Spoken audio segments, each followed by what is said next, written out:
본 방송에서 제공하는 투자 정보는 투자 판단에 대한 조언입니다. 방송에서 제공하는 주식의 가치, 가격 상승 및 하락에 대해서는 방송사에서 보장하지 않습니다.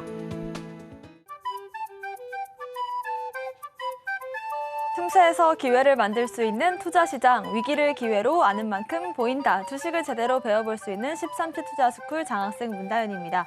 저희 13시 투자스쿨에서는요, 김선규 1타 강사님만의 전략적인 노하우를 통해서 투자에 대해서 A부터 Z까지 배워볼 수 있으니까요, 끝까지 함께해 주시길 바라겠습니다. 저희 방송 실시간으로 소통 참여가 가능하십니다. 유튜브에 서울경제TV를 검색하시고 채팅창 통해서 소통 가능하시고요. 24시간 함께하실 수 있는 방법도 있습니다. 아래 보이시는 QR코드를 스캔하시고 바로 초록밴드로 입장 가능하시니까요, 들어오시면 좋을 것 같습니다. 방송 중에만 저희가 QR코드를 띄워드리고 있기 때문에 방송이 끝나면 입장하실 수 없다는 점도 말씀드리겠고요. 들어오시는 분들께 저희가 선물도 준비를 하고 있습니다. 김성규 전문가님께서 직접 만들어주신 이 테마 리포트 2종을 저희가 들어오시는 분들 한해서 나눠드리고 있으니까요. 들어오셔서 테마 리포트도 받아보시고 매일 전 8시에 진행하고 있는 공개 방송까지도 들어보시면 좋을 것 같습니다. 저의 간판 얼굴이시죠? 김성규 전문가님 바로 인사드려볼게요. 전문가님 어서 오세요. 안녕하세요. 안전하고 확실한 수익의 김선규입니다. 네, 지금 계속해가지고서는 외국인 기관의 양매수가 들어오는 코스피, 그리고 반대로 양매도가 들어오는 코스닥을 여러분들은 경험하고 계십니다. 자, 여기에 대해서 여러 가지로 좋아하시는 분도 있고 약간은 조금은 불안해하시는 분도 있을 텐데 절대 여기에 대해서 흔들리지 마시고 13시 투자스쿨과 함께 하십시오. 포커스원에서 8시에 무료 방송도 제가 하고 있으니까 거기서도 여러분들을 같이 뵙기를 기원합니다. 궁금하면 포커스원, 궁금하면 초록밴드. 네, 좋습니다. 일단은 국내 시황부터 본격적으로 알아볼 텐데요. 지금 현재 현두세를 보여주고 있는데 지금 시장 어떻게 보면 좋을까요? 자, 그럼 지금부터 오늘 국내 증시 보도록 하죠. 첫 번째, 아까 말씀드린 대로 코스피는 계속해서 양매수가 강하게 들어오고 그 다음에 코스닥은 양매도가 강하게 들어오고 있는 상황이죠. 자, 코스피 현재 2640포인트, 26.49포인트가 상승한 상황입니다. 그리고 거기에 비해서 코스닥은 지금 좀 떨어졌죠. 4.14포인트 빠져서 855포인트 정도지만 그럼에도 불구하고 생각보다 나쁘지는 않은 포지션에 와 있는 걸 볼 수가 있습니다. 먼저 코스피 일단 수급을 먼저 보시게 되면은, 자, 첫 번째 지금 기관과 외국인 양매수 강하게 들어왔죠. 특히 기관이 조금 더 강하게 사고 있어요. 제가 생각할 때 처음에는 오늘은 그래도 기관이 매도로 들어갈지 않을까 생각했는데 의외로 강하게 지금 들어오고 있습니다. 개인은 5,694억 원 매도, 그 다음에 기관은 2,919억 원, 그 다음 외국인 2,615억 원 각각 양 매수가 들어오고 있고, 그러면 여기에서 시가총액 상위 코스피 종목을 보면은 삼성전자 현재 0.27%, SK하이닉스 0.94% 각각 조금씩 빠져있는 그런 모습 보여주고 있습니다. 오늘은 2차 전지 쪽으로 조금 더 들어가는 모습을 보여주고 있고 오히려 반도체에 들어갔던 자금들이 약간은 나오는 모습, 좀 빠져가지고 다른 쪽으로 가는 모습을 보여주고 있고요. 자, 그리고 LG에너지솔루션 3.29% 이렇게 올라가고 있습니다. 특히 미국의 IRA 관련해가지고 최근 몇 가지 소식이 지금 들려오면서 2차 전지들이 지금 강하게 반등 들어오면서 자금 들어오는 모습 보여주고 있습니다. 삼성바이오로직스 0.24% 마이너스, 그렇지만은 조금 받쳐주고 있는 모습이고요. 의외로 현대차 지금 조금 생각보다는 좀 약하게 올라가죠. 1.88% 상승했는데 현재 미국에서 조지아 현대 공장이 지금 가동이 거의 시작이 됐다라는 소식이 들렸음에도 불구하고 생각보다 그렇게 많이는 올라가지 못하는 모습입니다. 자, 그러면은 이번엔 코스닥의 그 수급을 한번 보면은 코스닥 수급 현재 개인은 2,923억 원 매수, 그 다음에 외국인의 대대적 매도 2,554억 원의 매도, 그리고 기관은 116억 원의 매도가 나오고 있는, 즉 양매수와 양매도가 각 시장별로 극명히 갈리고 있는 모습 보여주고 있습니다. 자, 그러면은 여기서 코스닥의 시총 상위권을 보시게 되면은, 자, 에코프로, BM, 에코프로 각각 1.19%, 1.1% 약하게 그래도 반등이 좀 들어와 가지고서는 상승하는 모습 보여주고 있고, HLB는 0.74% 마이너스, 그리고 HPSB 반도체는 6.97%. 자, 반도체 관련해 가지고서 지금 장비들이 생각보다 조금 빠지는 모습 보여주고 있습니다. 자, 그리고 알테오젠 1.171% 상승해서 지금 여기서 봤을 때는 제약바이오 쪽은 코스닥에도 약간씩은 들어오는 모습 보여주고 있습니다. 네, 전반적으로 다시금 코스피 시장이 강세를 보여주고 있고 코스닥은 상대적으로 힘이 빠지고 있는 모습들이 잡히고 있고요. 2차 전지 쪽으로도 수급이 들어오고 있는 모습까지 확인해 보실 수가 있었습니다. 자, 이어서 미국 증시도 살펴볼 텐데요. 전문가님 자세한 시황 짚어주실까요? 자, 그러면 지금부터 미국 시황 보도록 하죠. 미국 시황은 조금 혼돈이었습니다. 자, 소매 세일즈, 소매 판매 관련해서는 조금 하락이 들어왔다. 그래서 이제 조금 경기 침체가 오니까는 금리 하락이 오지 않을까라는 기대감을 약간 심어주는 그런 부분도 있었지만 동시에 고용은 여전히 좋았죠. 네, 실업급여 청구 건수는 여전히 낮았습니다. 그렇기 때문에 아직까지 사람들이 먹고 살만하네라는 생각이 드니 어떻게 되느냐? 지표가 서로 엇갈리는 얘기가 나오니까는 상당히 혼돈되는 그런 증시가 나왔다. 이렇게 보시면 되겠고요. 중국은 일단 17일까지 휴장인 가운데 있고 그런데 대만 같은 경우는 오늘 상당히 재밌었습니다. 갭 상승을 했는데 이게 되게 아주 이상한 자리에 와 있어요. 자, 요걸 일단 먼저 말씀을 드리죠. 지금 여기에 나오진 않았지만은 중국 같은 경우는 자, 각원이 드디어 이제 어제 휴장을 이제 풀고 개장을 했는데 꼭대기에서 십자가 나왔습니다. 자, 그리고 갭 상승을 했는데 여기 음봉이었어요. 자, 그러니까 이걸 어떤 식으로 봐야 될지 좀 지켜볼 필요가 있겠다. 요거는 일단은 우선은 이렇게 내러티브로만 설명을 해드리겠습니다. 요거는 다음 주에 이제 중국 증시가 다시금 가정이 될 때 그때 다시 한번 말씀을 드리도록 하죠. 자, 첫 번째 미국 증시 다우존스하고 나스닥 그다음 S&P 500을 보시게 되면은 다우존스 여기에서 현재 이 자리에서 지금 올라가는 게 상당히 힘든 자리에 와 있다. 이렇게 올라가긴 했는데 전 고점을 뚫지는 못하고 있죠. 그다음에 나스닥 같은 경우도 지금 여기 보면은 이 파란 줄들이 다 지금 전 고점입니다. 자, 다우존스는 전고점을 넘어갔는데 여기서 이제 올라가긴 약간 버거운 모습. 그다음에 나스닥은 전고점을 향해 가고 있는데 여기서 만약 올라갔다 그러면 어떻게 되느냐? 쌍봉이죠. 투픽이죠. 자, 이런 식으로 해가지고 이렇게 지금 현재 와 있는 요게 두 번째에 피크에 와 있는 요 자리가 나스닥인데 요 자리를 어떻게 넘어갈 수 있을 것인가 이거 되게 중요한 자리죠. 그런데 여기서 오늘 만약에 PPI가 이제 금요일에 나오는데 이 PPI 발표가 어떻게 되느냐가 아주 중요한 변곡점이 될 것이다 이렇게 보고 있습니다. 자, S&P 500은 일단은 전 고점을 돌파해서 다시 신고가를 경신하려 그러다가 역시 다우하고 비슷하게 요 자리에 걸려 있는 걸 볼 수가 있고 필라델피아 반도체 지수는 좀 떨어졌습니다. 자, 반도체는 오히려 지금 약간은 좀 떨어지는 이런 모습을 보여주고 있죠. 자, 그러면은 다음으로 넘어가도록 하겠습니다. 자, 오늘 실적 발표 관련돼 가지고서 보면은 일단은 장 전에만 이렇게 지금 나오고 있는데 크게 뜨는 거는 없는 것 같아요. 자, 에어 캐나다 정도만 조금 이것도 캐나다 종목, 그것도 ADR, DR 종목이죠. 자, DR 종목만 조금 나오고 있는 모습 보여지고 있고 그 다음에 여기에는 특별하게 나온 것들이 많지는 않습니다. 자, 반센너블스 같은 요 정도만 좀 볼 수 있는 거 이런 걸 볼 수가 있고 자, 그다음에 그래서 어제 같은 경우 디아 같은 경우는 상당히 많이 떨어졌고요. 그다음에 여기에서 로쿠가 조금 더 올라가고 그다음 코인베이스 올라가려다 다시 또 떨어졌죠. 로쿠는. 그다음에 코인베이스가 그동안 올라갔었는데 조금 이제 어떻게 될지 좀 지켜봐야 되고 그다음에 여기 있는 전체적인 움직임들로 봤을 때는 서로가 상당히 오르락내락하고서 혼돈을 보여줬던 상황이다. 이렇게 보시면 되겠습니다. 좌우간 제가 봤을 때 이제 다음 주가 되면은 사실상 이제는 그 미국의 실적 시즌도 거의 마무리가 되기 때문에 이 부분에 대해서는 이제 여러분들이 기억을 하시고 이제 3월 장이 되었을 때 미국 장이 어떻게 움직일 것인가 이거를 좀 더 주목하실 필요가 있겠습니다. 자, 그러면 다음으로 이제 개인들을 보도록 하죠. 개인. 자, 중국 장이 없으니까 약간 좀 더 길게 얘기할 수 있을 것 같은데요. 자, 여기 보시면은 월스트리트 배트, 즉 쉽게 얘기해서 미국의 레딧이라 그럽니다. 레딧. 월스트리트 배트에서 나온 레딧에서는 요거 지금 어디서 이제 살려 그랬다가 못 샀죠. 네, 레딧.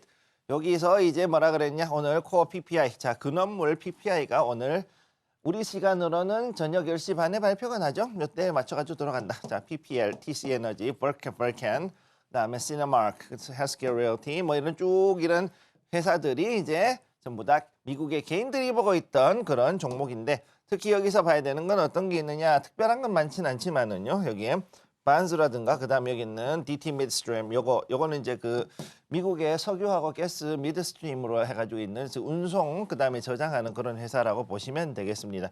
자, 그래서 여기 있는 이 그런 걸로 봤을 때는 이제는 사실은 큰 회사들은 거의 뭐 정리가 되고 다음 주에는 그렇게 큰 회사들이 많이는 나오지 않을 것이다. 즉 실적 시즌도 이제는 끝을 향해 가고 있다는 걸 보실 수가 있겠습니다. 네, 당장 오늘 밤에 있을 PPI 지수까지 체크를 해보시면 이번 주 굵직한 이런 지수 발표들이 마무리가 되고요. 또 다음 주면은 실적 시즌도 끝나가기 때문에 실적 장세 이후로의 흐름들은 어떻게 나올지 저희와 함께 미국 증시까지 체크를 해보시면 좋을 것 같습니다. 김성규 전문가님의 미국 증시 자세한 시황 분석 들어보고 싶으신 분들은요. 아래 나가고 있는 QR코드 스캔하시고 초록밴드 입장하시면 좋을 것 같고요. 방송 중에만 입장 가능하십니다. 들어오시는 분들께 저희가 섹터 테마 리포트까지도 나눠드리고 받고 있으니까요. 들어오셔서 리포트까지 받아가시면 좋을 것 같습니다. 방송 중에 들어오셔서 무료 공개 방송까지도 함께 해주시면 좋을 것 같으니까요. 장 전과 장 이후까지도 함께 해주시면 좋을 것 같습니다. 저희와 함께 하실 수 있는 방법 다시 한번 화면으로 정리해 보겠습니다.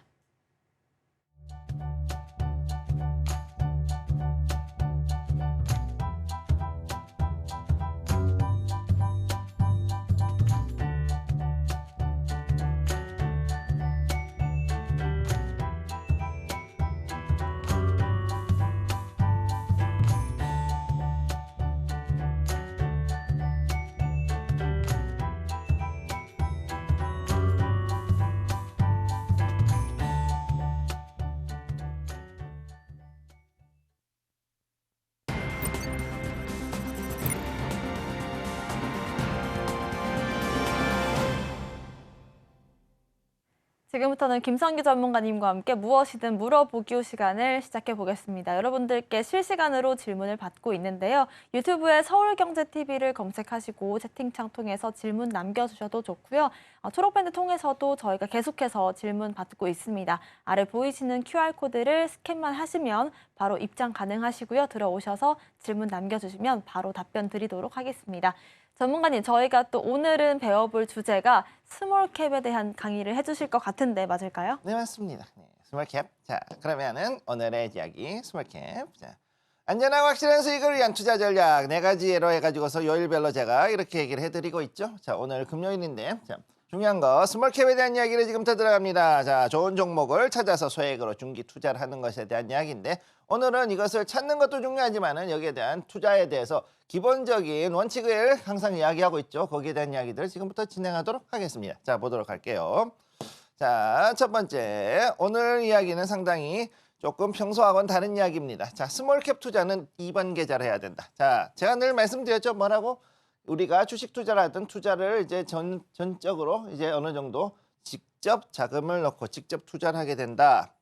직접 투자를 한다면은 계좌는 2개를 만들어라. 계좌 2개가 기본이다. 자, 이렇게 말씀을 드렸던 걸 여러분들이 계속해가지고 듣고 계시고 기억을 하고 있고 또 지금 제가 또 다시 이야기를 하고 있죠. 그런데 스몰캡 투자는 어떻게 해야 된다? 2번 계좌로 해야 된다. 왜? 1번 계좌는 무엇이다? 단기적인 투자, 즉 단타를 통해 가지고서 조금씩 수익을 모으는 것은 1번, 수익 모으는 거는 1번 계좌. 그럼 이 여기서 나온 수익이 들어가는 게 어디라 그랬죠? 이게 2번 계좌라 그랬어요. 그러면 이렇게 해서 모였던 계좌, 즉 이익금 플러스 적립금. 제가 어제 말씀드렸을 거예요. 이익금과 적립금이 들어가 있는 이 2번 계좌를 통해서 스몰캡을 투자를 해야 되지 1번 계좌에 즉 단기 투자를 하는 이런 계좌에다가 여기서 스몰캡을 하셨다가는 여러분은 1번 투자도 망하고 자, 단기 단타도 망하고 스몰캡도 녹아내리는 아주 끔찍한 결과가 도래할 수 있다는 걸 여러분들이 기억을 하셔야 됩니다. 왜 그런 얘기를 하고 있느냐.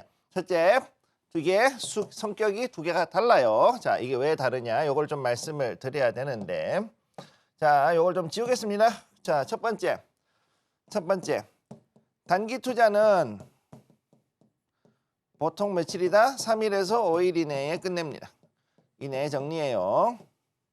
자, 이걸 해야 되는데 그럼 1번 계좌가 바로 이 단타를 하기 위한 단기 투자를 위한 계좌인데 이거를 하기 위해 가지고서는 만들어 놓은 거고 그 다음에 여기에서는 절대 오래 장기간 묵혀놓는 계좌는 없습니다. 묵히는 계좌를 두면 안 된다. 묵히는 계좌를 두는 순간 여러분은 이제 꼬입니다. 있다. 묵히는 종목이 있다. 자, 묵히는 계좌 아니라 종목이죠. 종목이 생겼다. 그러면은 이때는 이제 1번 계좌에서의 투자 자체가 꼬입니다. 그럼 어떻게 되느냐? 손실이 발생하죠. 손실. 자, 손실이 왜 발생하냐? 딴 게 없어요. 자, 여기에 가지고서는 적절한 수준에서의 손절. 제가 말씀드렸죠. 2% 손절, 2% 룰, 그 다음에 6% 룰 2가지 얘기했어요. 자, 요거 이제 누구냐? 알렉산더 엘더가 얘기했던 이 2% 룰, 6% 룰 정확하게 지켜야지만 여기에 대해 가지고 1번 계좌를 운영하는데 문제가 없다. 그리고 하다가 손실이 나더라도 빠른 시간 내에 복구해 가지고 다시금 이제 안정을 찾을 수가 있다라고 말씀을 드렸는데 자, 1번 계좌에서 만약에 여러분이 스몰캡을 투자한다라고 해놓고서는 만약 1,000만 원 정도 자, 여기서부터 이미 원칙 깨지죠. 네, 1,000만 원. 자, 1번 계좌는 뭐라 그랬죠? 500만 원 이상 들어가면 안 된다. 자, 500만 원 이상 들어가지 않는다. 1번은 500 이상 들어가지 않는다. 그랬는데 뭐라? 벌써 1000만 원이 들어갔다. 그럼 이따 이 원칙 깨집니다. 원칙 깨지고. 자, 그럼 이 상황에서 어떻게 되느냐? 이 500만 원을 가지고서 어떻게든 해가지고서는 소액으로 이제 투자를 하고서는 급등할 수 있는 그런 종목들을 가지고 수익을 내야 되는데 수익을 내지 못하는 상태에서 1000만 원이 더 들어왔다. 이제 사람들이 어떻게 생각을 하게 되느냐? 1000만 원 가지고서 단타 종목 3개를 합니다.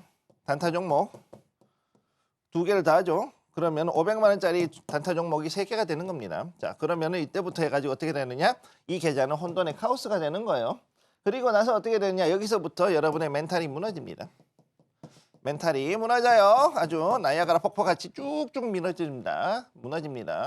그러고 나면 어떻게 되느냐? 자, 그러면 어떻게 되느냐? 자, 바로 여러분들은 또 다른 사람을 찾아가지고서는 이제 돈을 빌리기 시작합니다. 친구 빌리고, 가족 빌리고, 은행 갈 수 있으면 다행이고, 안 되면 이제 그때부터 어떻게 되느냐? 자, 카드 빚냅니다. 카드 빚내고, 그 다음에 사채업자 찾아가고, 금나라를 만나러 가죠. 자, 이런 일들이 벌어지는 거예요. 자, 그러다 보면은 이제 어떻게 되느냐? 여러분들이 주식했다가 패가 망신했다는 스토리들이 대부분 여기서부터 출발합니다. 왜? 여러분들이 원칙을 지키지 않았기 때문에 여기서 출발하는 거죠.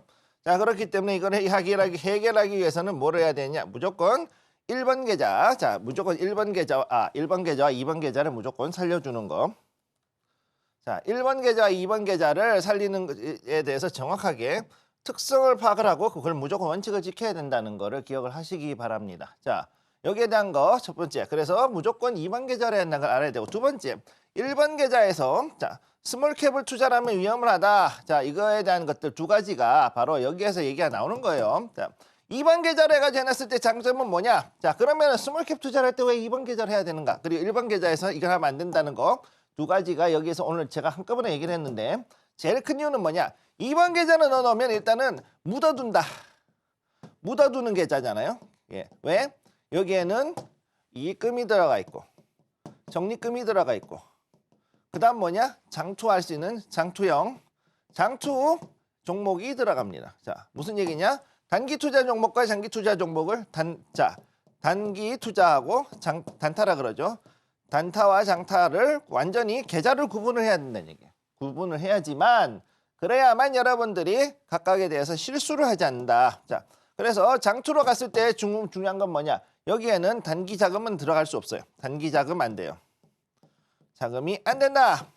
네, 여기는 가능하면은 알돈으로 즉 현금으로 해가지고서 신용을 쓰지 않는 상태에서 신용이나 미수 없이 없는 자금이 들어가서 장기간으로 끌고 가야 되는 자금이기 때문에 그래서 이거의 2번 계좌를 그렇게 단타같이 이용했었다간 여러분들은 그야말로 투자를 완전히 실패를 해야 되는 그런 일이 벌어지죠. 따라서 1번 계좌에서 스몰캡을 투자하면 위험하다. 아까 말씀드렸던 것처럼 자, 1번 계좌에서 500만 원짜리인데 500만 원짜리 단기 투자 계좌인데 이거를 가지고서는 자, 여기다 돈을 더 집어넣어 가지고 다른 종목을 더 섞거나 아니면 여기서 스몰캡 투자를 해가지고 만약에 스몰캡 투자를 하다가 이 종목이 한 30% 이상 빠지는 거를 내 눈으로 매일 본다. 그러면은 그것은 어떻게 됩니까? 속 터지죠. 네. 속 터지고 그러면 어떻게 되느냐? 여러분은 돈을 빌려와서 어떻게 하느냐? 이른바 물을 타게 됩니다. 워러링을 하게 되죠. 워러링을 하게 돼요. 그러니까 그렇게 하게 되면 어떻게 되느냐? 스몰캡이 아니라 여러분은 그냥 강제로 단타라는 것도 강제로 이제 장기 투자를 하게 되는 그런 상황이 온다라는 겁니다. 그래서 여기에서 이 계좌를 두 개를 쪼개는 것은 굉장히 중요하다. 우선 첫 번째 먼저 말씀을 드리고 다음 슬라이드로 넘어갑니다. 자, 다음 슬라이드 지금 여기에 보시게 되면은 자, 스몰캡은 일단 대규모의 자금을 넣지 않는다. 세 번째 원칙입니다. 자, 스몰캡은 대규모의 자금을 넣지 않는다. 왜? 얘는 시총이 작은 금액이니까. 자, 스몰캡의 뜻은 뭐냐? 일단 시가총액이 작습니다. 시가총액이 작아요. 그런데 여기에다가 해가지고서는 만약에 대규모로 뭐 억 단위의 돈을 가져와가지고 아니면 몇십억 단위의 돈을 가져와가지고 집어넣으면 어떻게 된다? 이전에도 말씀드렸지만 이제 그분은 대주주가 되시죠. 대주주가 되시는 거예요. 그렇게 해가지고 돈을 사면은. 그럼 어떻게 되느냐? 이때부터 여러분의 상황이 상당히 피곤해집니다. 만약에 5%가 넘어갔다. 전체 지분에서 5% 넘게 가져갔다. 그럼 5% 룰에 따라 가지고서는 금감위에 자 금감위 공시 들어가야죠. 공시 해야죠.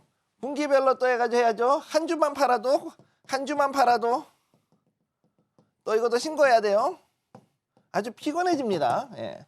그렇기 때문에 스몰캡을 어떻게 해야 되느냐. 스몰캡은 대략 1,000만 원에서 2천만 원.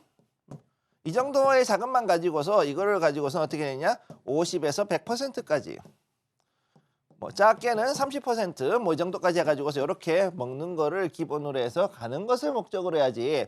이거를 기간을 주고서 이 정도로 먹는 걸 목적으로 해야지. 이걸 단기간에 해가지고서 뭐 한꺼번에 가져가든가 아니면은 얘가 탄력이 좋다 그래가지고서 여기다가 총액에 돈을 마구 집어넣으면 어떻게 된다? 여러분은 그대로 이제 대주주가 돼가지고 올라가지도 않는 이 주식을 가지고서는 들고 있어야 되는 끔찍한 상황이 벌어지는 거죠. 자, 그래서 이건 하면 안 된다. 자, 그래서 중요한 거 2번 계좌로 나왔을 때는 중장기 투자는 전부 다 여기다 몰아넣어라. 자, 이렇게 말씀을 드리고 싶어요. 자, 그러면 이익이 나는 거. 이익, 적립금, 배당도 있겠죠? 배당, 그 다음에 추가적으로 나오는 거 적금이나 뭐 이런 것들 기타 등등 이런 것들 다 이제 이 자금은 2번 계좌에다 집어넣고 이걸로 해서 여기서는 단타를 절대 하지 말고 중장기 투자만 그냥 해라. 자, 이 원칙을 무조건 지키고 가야 여러분들이 살아남을 수가 있다는 걸 기억을 해 두시기 바랍니다. 자, 이 전분에서 마지막으로 얘기하고 싶은 것은 뭐냐면은 그러면은 왜 계좌를 이렇게 두 개로 나누는 걸 지금까지 안 했느냐? 여러분들이 지금까지 배울 기회가 없었기 때문이고요. 그리고 또 이거에 대해 가지고서 항상 종목을 찾는 거는 많았지만 이 방법에 대해서 얘기해 주는 사람은 지금까지 별로 없었던 걸로 알고 있어요. 그러면은 어떻게 해야 되느냐? 자, 이제는 여러분들이 배우셔야죠. 저한테도 와서 배워야 되고 그다음 다른 여러 가지 책이라든가 아니면은 여러 세미나라든가 이런 걸 보면서 원칙을 채워야 되고 그래서 최소 이익계좌 그다음에 원칙을 정확히 지키고 투자를 한다. 이거를 여러분들이 꼭 기억을 하시고 그러는 가운데 저와 함께 하셨을 때는 더욱더 즐거운 투자를 하실 수 있을 거라고 말씀을 드릴 수가 있겠습니다. 궁금한 게 있다. 그러면은 포커스온 그리고 궁금한 게 또 있다. 그러면은 무조건 초록밴드. 네, 이렇게 물어보기 시간에 저희가 스몰캡에 대한 강의를 통해서 여러분들께서 안정적으로 수익을 좀 이어갈 수 있도록 두 계좌에 나눠서 어떻게 수익을 분배할 것인지에 대한 내용들을 배우고 있는데요. 전문가님, 저희가 목요일이나 금요일에 스몰캡 강의를 벌써 몇 주째 쌓아왔잖아요. 네. 그동안의 어떤 강의들을 한 줄로 좀 요약을 해주신다면 네. 어떤 포인트를 좀 잡아주실까요?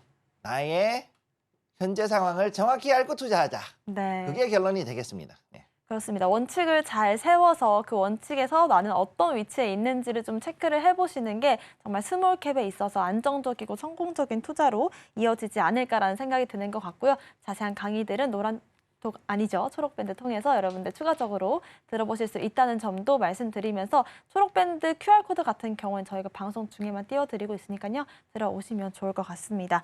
자, 이어서는 저희가 물어보기 시간으로 넘어가 볼 텐데요. 섹터에 대한 시간을 가져보겠습니다. 오늘 배워볼 섹터 어떤 섹터일까요? 자, 그럼 지금부터 우리 두 번째 이야기.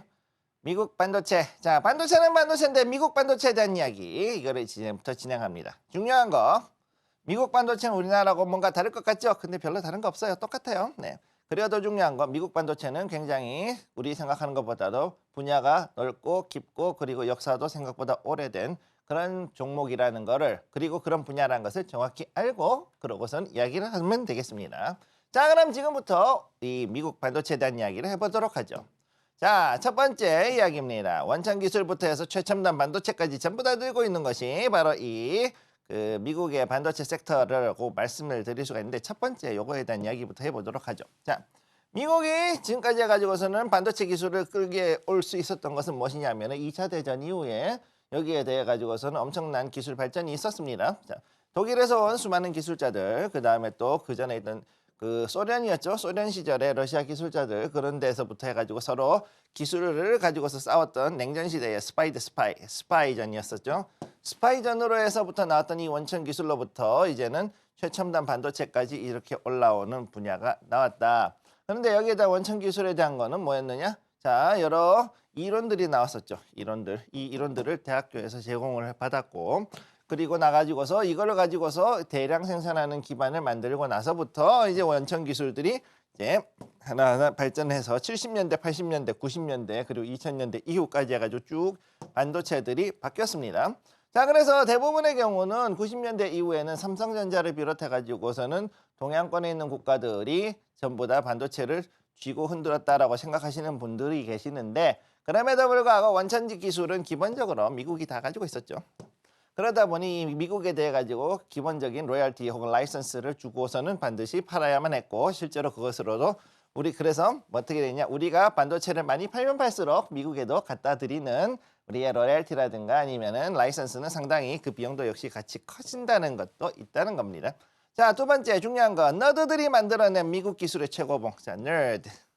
자, 우리의 너드들. 자, 책만 보고 눈알이 뱅글뱅글 돌아가는 그런 안경을 쓰고 있는 그야말로 약간은 나사 한두 개 정도 빠진 것 같은 그런 책만 보는 애들. 그런 애들. 자, 우리 가장 제일 많이 생각하는 게 뭐냐면은 자, 우리 스티브 워즈니악.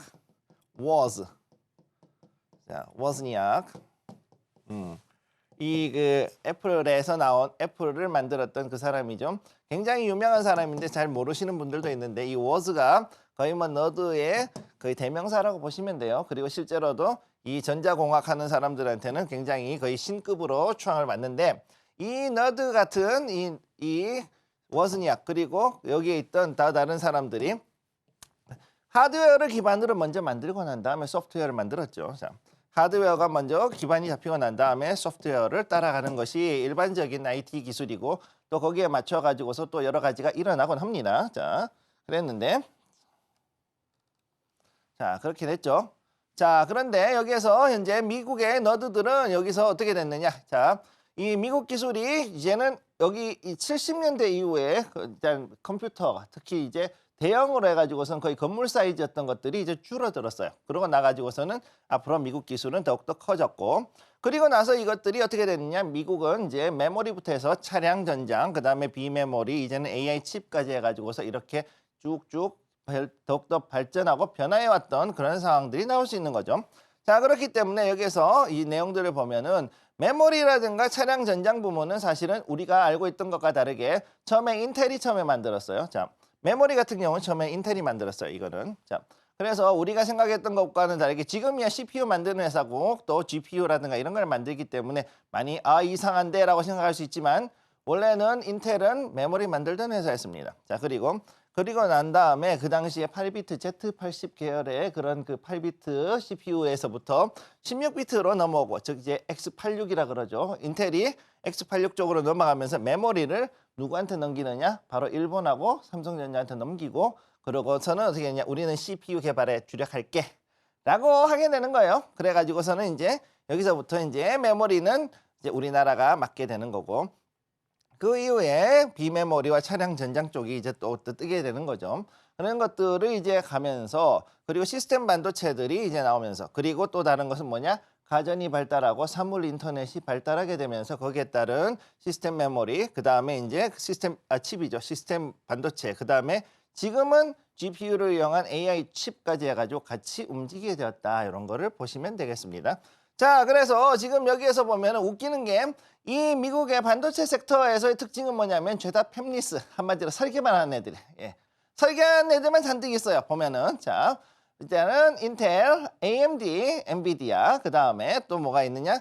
또 이제 텍사스 인스트루먼트, 그 다음에 마이크론이 그나마 이제 메모리를 하고 있고 그 이외에 다른 회사들, NXP 같은 경우에는 차량 메모리 뭐 이런 것들인데 죄다 설계만 하는 팹리스들이지 파운드리를 가지고 있는 회사들은 없습니다. 이게 2000년대가 들어오면서부터 사실상 이제는 거의 이게 다 갈라졌어요. 다 갈라져 버렸고 파운드리에 대한 수요들이 그만큼 되어야만 이제 어느 정도는 돈이 되는 걸 만들다 보니까 자, 그래서 애널로그 디바이스라든가 이런 회사들은 결국은 어떻게 됐냐면은 이제는 우리는 설계만 하고 이거는 그냥 딴 데 가가지고 떠야지 해가지고서는 보통 한 100만 개 단위, 뭐 200만 개 단위로 해가지고서는 대규모로 이제 반도체들을 그대로 가지고 오는 그런 생산을 위탁을 하는 그런 일들이 이제 벌어지게 되고 그게 이제 파운드리를 가가지고 사는 게 더욱더 발전하겠다 이렇게 되는 거죠.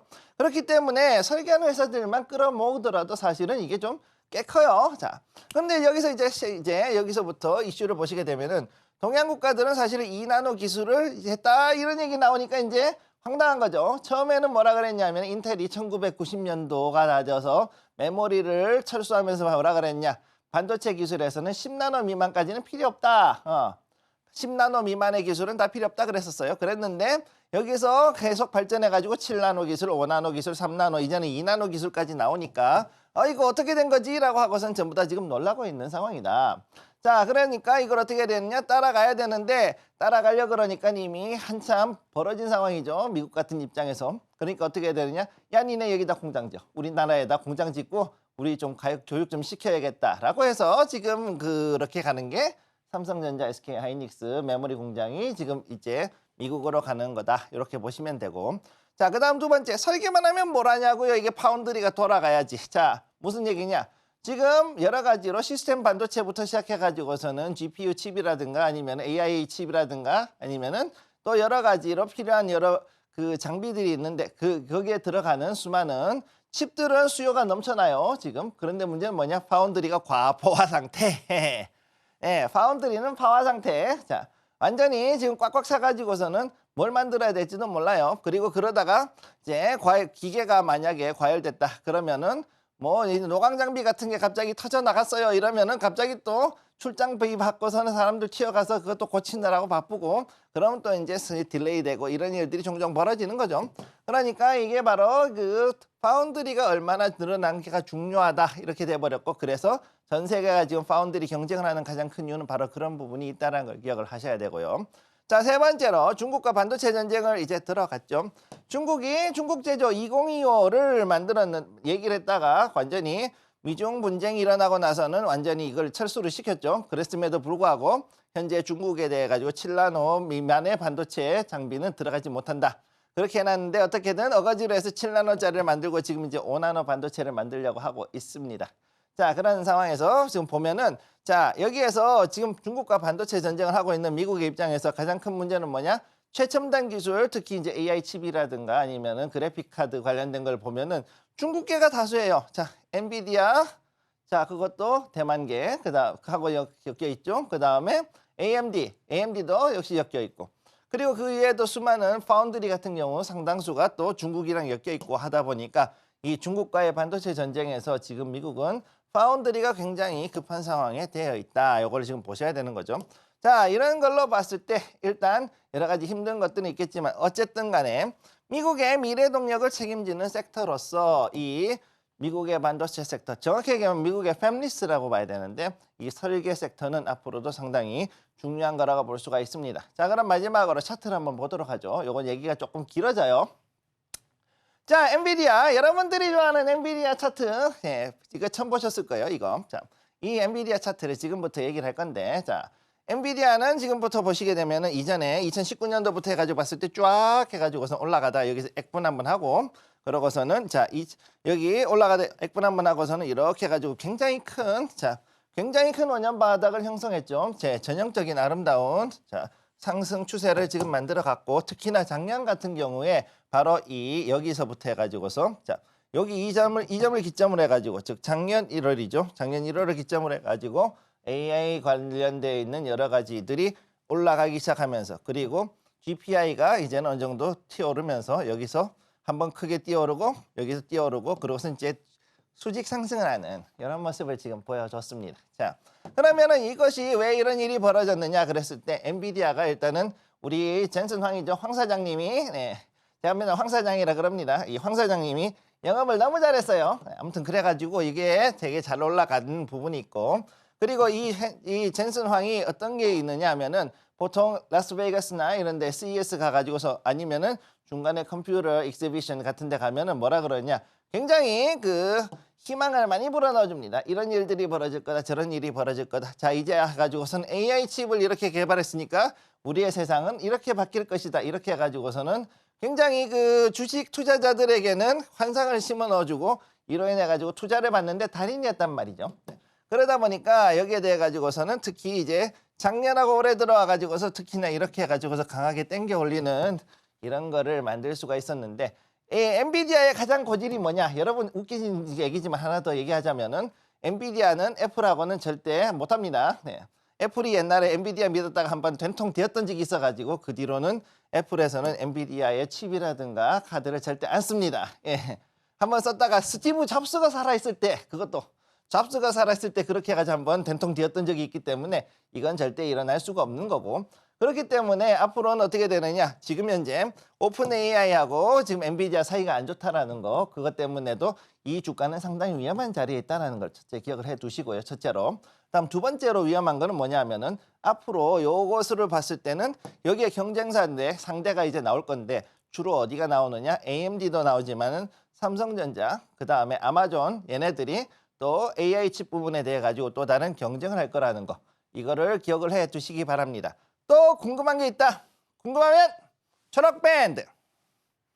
네, 오늘 섹터 강의 시간에서는요, 이렇게 미국의 반도체 기업들 섹터에 대한 자세한 분석 들어봤습니다. 자세한 분석과 함께 여러분들께서 직접 공부를 해보실 수 있도록 AI 플랫폼 반도체에 대한 테마집 그리고 에너지와 자동차 전기 테마의 테마집도 준비를 해두고 있고요. 이미 이렇게 반도체와 AI 플랫폼 테마 안에는 엔비디아를 비롯한 반도체주들의 1분기 성장세에 대한 자세한 분석들이 들어 있습니다. 그리고 유망한 종목 5가지도 선정해 주셨는데 실제로 제가 확인을 해보니까요. 실제로 담겨져 있는 종목들 자체가 정말 큰 수익을 보여주고 있다는 점까지 확인해 보실 수가 있었습니다. 받아보고 싶으신 분들은요. 방송 중에만 띄워드리고 있는 QR코드를 스캔하시고 입장코드 없이 바로 입장 가능하시니까요. 들어오셔서 받아보시면 좋을 것 같습니다.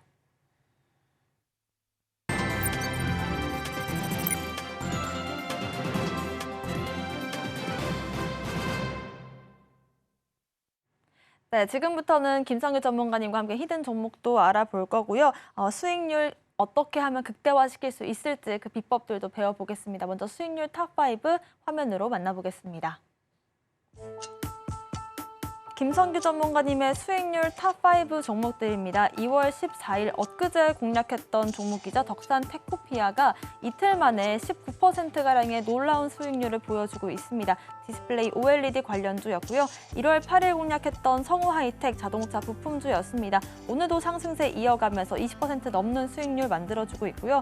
1월 22일 공략했던 펜트론 역시 2차전지 공정 관련된 종목이었습니다. 영업이익이 크게 증가하면서 20% 넘는 수익률을 만들어주고 있기 때문에 앞으로의 성장성도 기대를 해보겠고요. 1월 31일 공략했던 GST 반도체 관련주였습니다. 52주 신고가를 만들면서 26% 넘는 수익률 만들어주고 있고요. 대망의 1위는 엔캠이었습니다. 2차전지 전해질 관련된 종목이었고요. 저희가 88,000원의 매수가를 드렸었는데 298,000원까지 오르면서 3배 넘는 상승을 한 달가량 만에 놀랍게 만들어냈던 종목이었습니다. 이렇게 수익률 탑5 화면으로 정리해봤습니다. 네, 전반적으로 지금 현재 20%에서 200% 넘는 수익률까지 한 달 안에 만들어내고 있습니다. 전반적으로 2차전지주들이 좀 강세를 보이고 있는 것도 테마 분석을 통해서 확인을 해보실 수가 있었고요. 수익률 탑5 안에도 2차전지 관련주들 대거 포진해 있습니다. 테마 분석이 정말 중요하겠다라는 생각이 드는 것 같은데요. 전문가님, 오늘 장에서 저희가 주목해볼 테마는 어떤 테마들이 있을까요? 자, 그러면 지금부터 오늘 테마를 한번 보도록 할게요. 자, 오늘의 테마 지금 특히나 중요한 거 계속해가지고 3월 4일까지 즉 초전도체 악화가 나오는 그 순간까지는 초전도체가 여전히 좀 강하게 움직일 수밖에 없는 거 이런 거를 좀 봐주시기 바라고요. 첫 번째.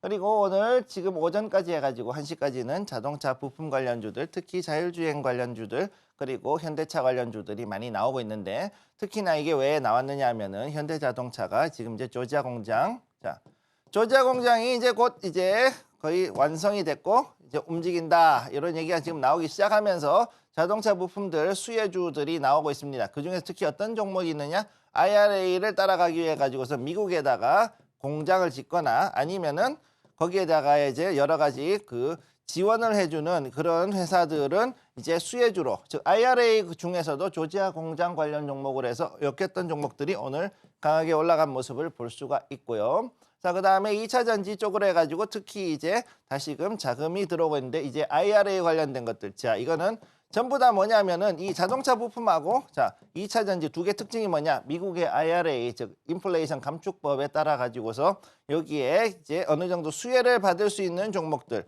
여기에서 옥석이 이제 갈리는 거죠. 수혜 종목들이 이전에는 테마로 해가지고선 전부 다 무더기를 한꺼번에 올랐다 그러면은 지금부터는 핀포인트로 해가지고 관련되어 있는 종목들만 골라가지고 올라갔다라는 것이 특별한 특징이 되겠다 이렇게 보시면 되겠고, 자 그리고 지금 오늘 특히나 중요한 게 금융 중에서도 특히 은행 관련주들, 지주사 그중에 특히 지주사 관련 종목들이 굉장히 많이 올라가 있다. 은행 지주들이 다 올라가 있는 게 또 다른 특징이 될 수가 있습니다. 그리고 마지막으로 보셔야 되는 게 정유화학. 자 어제 제가 정유화학 관련해 가지고 얘기를 했는데 오늘 이 정유과학 종목들이 쭉 올라가는 이런 일들이 지금 벌어지고 있어요. 아무튼 좀 이것도 재밌는데.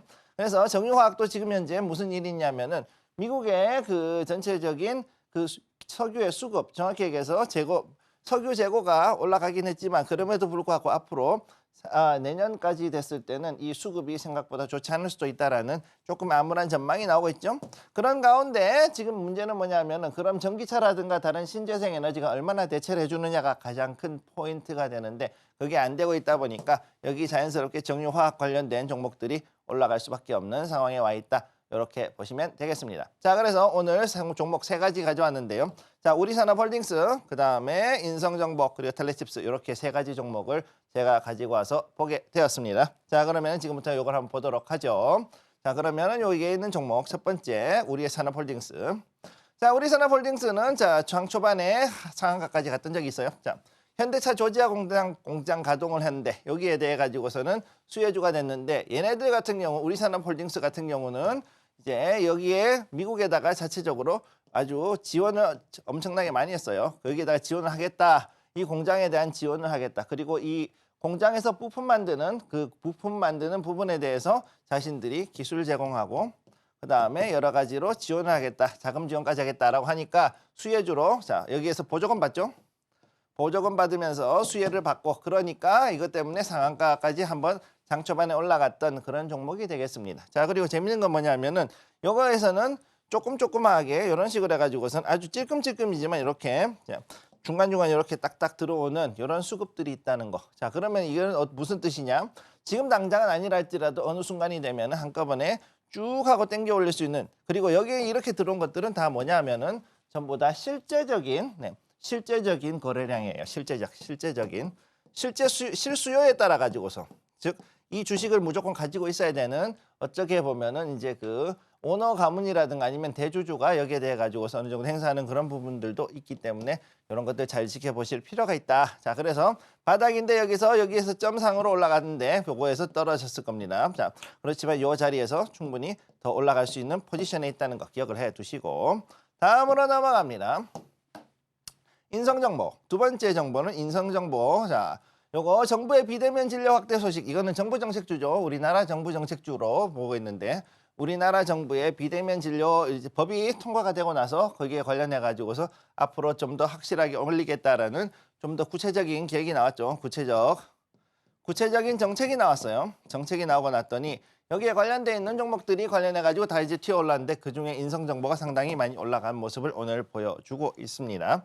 자, 그래서 최고점 27.71%까지 올라간 게 여기 특징이라고 보시면 되고, 지금 재밌는 거는 작년에 자 5월, 6월, 7월 자 2분기, 3분기 이때 해가지고서 크게 한번 튀어 올랐었죠. 이때 당시에 상당히 많은 거래량이 들어왔었고 그 이전이나 이후에도 보면은 조그마하지만 이런 식으로 해가지고서는 상당히 많은 이 조그마하지만 어느 정도 실제적인 거래량, 그 다음에 이후에도 여기에 보면은 이런 거래량들, 그리고 최근에는 12월, 1월, 2월 이때 또 다시 이렇게 비대면 진료 확대한다는 이런 부분에 대한 것 때문에 계속해가지고 자금이 들어와서 이런 흐름을 만들어줬던 게 지금 특징이다. 이렇게 보시면 되겠고요. 자, 그럼 세 번째로 보겠습니다. 세 번째. 자, 텔레칩스. 요거는 차량 반도체 관련 종목인데, 자, 아까 말씀드렸지만 차량 반도체 중에서 이게 우리나라 현대 기아차만 하는 게 아니고 이제는 일본하고 동남아에 있는 그쪽에 있는 회사들의 이게 대표적인 팹리스죠. 자, 팹리스니까 여기서 만드는 부분에서 일본하고 해외 고객에 대한 증가 때문에 23.56%까지 튀어 올랐습니다. 재밌는 거는 이런 종목들이 바로 또 이런 식으로 해가지고 자, 듬성듬성이지만 상당히 큰 그런 거래량들이 많이 들어오는 이런 종목들은 아주 계속해가지고서는 서서히 상승하죠. 그리고 또 여기 보면 어떻게 되냐, 확장을 한다. 자, 확산이라고 하죠. 디스퍼스를 하고 있죠. 이런 식으로 디스퍼스 하고 있기 때문에 이게 어떤 식으로 갈지 잘 지켜볼 필요가 있다. 이렇게 말씀드릴 수가 있겠습니다. 네, 좋습니다. 오늘도 이렇게 해서 지금 장세에서 눈여겨봐야 될 테마들 짚어주셨고요. 총 5가지를 짚어주셨어요. 초전도체와 자동차 부품, 그리고 2차 전지와 은행, 정유화까지 짚어주셨는데 전문가님, 일단 초전도체 같은 경우에는 테마성이 너무 짙기 때문에 좀 투자는 안 하시는 게 좋다라고 말씀해 주셨던 것 같고 네. 정유화학은 어제 좀 배워봤던 네. 섹터이기도 한데 이 5가지 중에서 좀 더 눈여겨보면 좋을 테마는 한 3가지 꼽아주실까요? 5개 중에 3개 꼽으라 그러면 한 2개만 버리면 되는 건데 하나는 네. 버렸고 자 버리는 거 하나만 더 꼴라 그러면은 일단은 저는 여기서는 우선 은행은 좀 버릴게요. 네. 은행을 버릴게요. 왜냐하면은 은행은 지금 물론 이제 그동안에 많이 들어오긴 했는데 지금 어느 정도냐 1월에서부터 올해 1월 초부터 해가지고 지금까지 외국인이 9조 원을 지금 넘게 매수가 들어왔는데 그러면 그중에서 상당 부분은 이미 선반영된 어느 정도 매수를 하는 물량이 어디 있냐면 대부분이 은행주 쪽으로 많이 몰렸다고 보거든요. 은행하고 증권 쪽으로. 그러면 여기 이외에 다른 쪽으로 해가지고 올라갈 부분이 있다고 보니까 저는 은행하고 증권은 빼고 나머지 분야. 자 그러면은 정유화학 그다음에 또 뭐가 있었죠? 2개.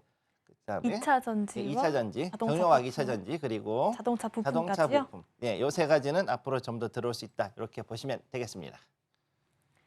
네, 이렇게 특히나 눈여겨보면 좋을 테마 3가지를 좀 꼽아주셨고요. 자동차 부품과 2차 전지, 정유화학까지 여러분들께서 좀 더 추가적으로 궁금하신 분들이 있다라고 하신 거나 아니면은 이 중에서도 좀 더 중요하게 보면 좋을 테마가 어디일지는 아래 보이시는 초록밴드 QR코드 방송 중에 띄워드리고 있습니다. 방송 중에만 입장 가능하시니까요. 들어오셔서 테마 공부 더 이어가시면 좋을 것 같습니다. 오늘의 히든 종목 바로 한번 알아볼 텐데요. 엔캠 같은 종목도 있을지 궁금합니다. 히든 종목 힌트 주시죠. 네, 오늘은 자, 요거는 미국 종목이에요. 자, 일단 미국 종목, 경기순환 섹터, 그리고 의류. 자, 아주 중요한 얘기겠죠. 의류 관련 종목이다. 의류도 종류가 여러 가지 있죠. 자, 마진이 상당히 짭니다. 한마디로 이제 캐주얼 브랜드, 그야말로 싼 종목 가지고 사는 뭐 이제 우리가 알고 있는 스파 브랜드라 그러죠. 스파 브랜드 비슷하게 하고 있는데 얘는 스파라고 하긴 좀 그렇고 그럼에도 불구하고 상당히 좀 그 재미있는 종목이다. 의료 중에서는 그래도 나름의 그 개성이 있는 개성을 가지고서 나가는 그런 저가 브랜드다라고 보시면 되죠. 마진이 굉장히 짭니다. 그럼에도 불구하고 배당을 잘 주는 배당킹에 들어가 있는 상당히 배당 잘 주는 종목인데 미국에서는 의외로 이런 배당 종목을 가지고선 투자하는 사람들이 상당히 많죠. 이것도 지금 잘 지켜보실 필요가 있고 자, 3번째 올해 들어가지고 다시 호실적이 기대가 되고 있는 종목인데 자, 요것들이 지금 현재 들어가지고서는 2022년도 이후에 즉 코로나가 어느 정도 풀리고 나서 엔데믹이 들어가는 단계에서 그동안 그 옷가게들하고 그다음에 의류를 생산하던 이런 업체들이 그 2020년도, 21년도에 엄청나게 급락을 맞았었습니다. 그랬다가 다시금 돌아오고 있는 종목들인데 그중에서 올해 다시 호실적이 기대되는 종목 중 그걸로 해서 하나를 뽑아봤죠. 자 여기에 차트 이거 주봉 차트예요. 주봉 차트인데 자 보면은 의외로 자 어제 그리고 어제가 아니군요. 자 2020년도까지 쫙 올라갔다 이렇게 쭉 빠졌죠. 네 이렇게 해가지고 이때 완전히 바닥 한번 잡아주고 천국과 지옥을 한번 왔다 갔다 합니다. 그러고서 쭉 다시 올라가는 종목이에요. 얘는 S&P 500이 아니라 러셀 2000 종목이지만 그럼에도 불구하고 여러분들이 아주 잘 알고 좋아하는 브랜드이고 미국 갔다 하면은 최소한 이거 한 벌 이상은 무조건 사는 그런 브랜드라고 보시면 됩니다. 자 궁금하시다. 궁금하면 초록 밴드. 좋습니다. 오늘의 히든 종목 역시나 미국 관련된 종목이고 미국 주식 중에서 여러분들께서 투자처를 찾고 계신다면 오늘의 히든 종목 자세한 종목명과 함께 가격 전략도 들어보시면 좋을 것 같습니다. 아래 나가고 있는 QR코드 스캔하시고 방송 중에만 입장 가능하시니까요. 바로 초록밴드로 들어오시면 자세한 종목명까지도 알아보실 수 있고요. 여러분들께 선물도 이렇게 준비하고 있습니다. 테마 리포트까지 받아가실 수 있으니까요. 들어오셔서 관련된 전략 함께 세워보시면 좋을 것 같습니다. 오늘의 히든 종목 화면으로 다시 한번 정리해 보겠습니다.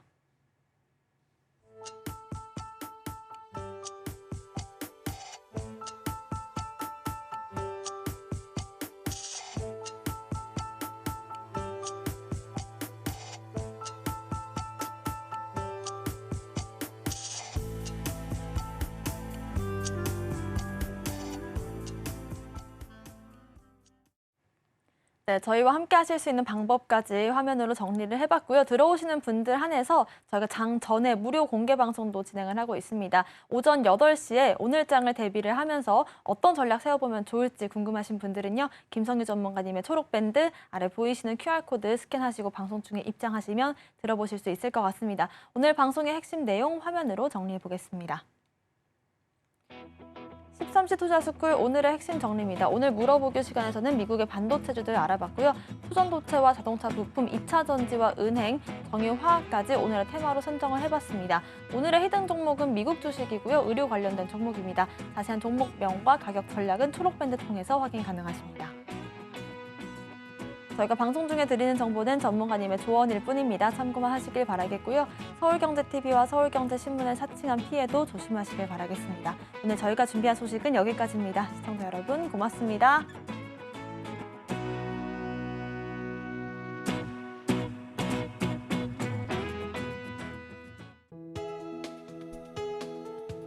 본 방송에서 제공하는 투자 정보는 투자 판단에 대한 조언입니다. 방송에서 제공하는 주식의 가치, 가격 상승 및 하락에 대해서는 방송사에서 보장하지 않습니다.